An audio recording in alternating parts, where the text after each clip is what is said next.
জাল দলিল বা নকল দলিল আমরা কিভাবে চিনব? আসসালামু আলাইকুম, আমি অ্যাডভোকেট সাবিকুন নাহার কথা বলছি ঢাকা জজ কোর্ট থেকে। যে কোনো ডকুমেন্টই আমাদের কাছে অত্যন্ত গুরুত্বপূর্ণ।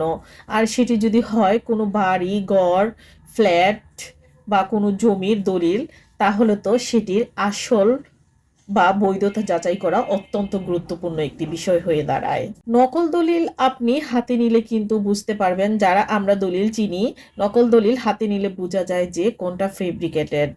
আমরা নকল দলিল খুব সহজে কিভাবে চিনব সে বিষয়ে আজকে কথা বলবো।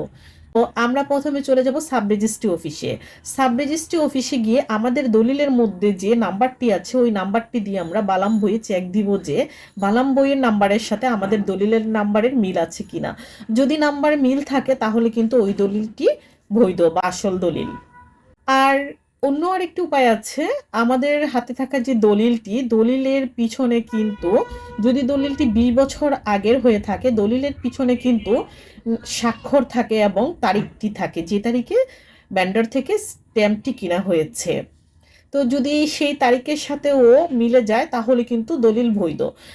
আর যদি মনে হয় যে দলিলের পিছনের নাম্বার রিসেন্টলি 2-3 বছরের স্ট্যাম্প এরকম দেখা যাচ্ছে, তারিখটি দেখা যাচ্ছে, তাহলে কিন্তু এই দলিলের কোনো বৈধতা নেই, মানে এটি জাল দলিল। তো সবচেয়ে ভালো হবে যারা দলিল লেখে তাদের কাছে কিন্তু আপনারা খুব সহজেই চলে যেতে পারেন দলিলের বৈধতা যাচাই করার জন্য। যে কোনো ডকুমেন্ট বা দলিল কিন্তু অত্যন্ত সেন্সিটিভ একটি বিষয়, এটির বৈধতা অবশ্যই যাচাই করে আপনাদের কাছে রাখবেন। ধন্যবাদ, ভালো থাকবেন। ভিডিও ভালো লাগলে শেয়ার করে দিবেন। আল্লাহ হাফিজ।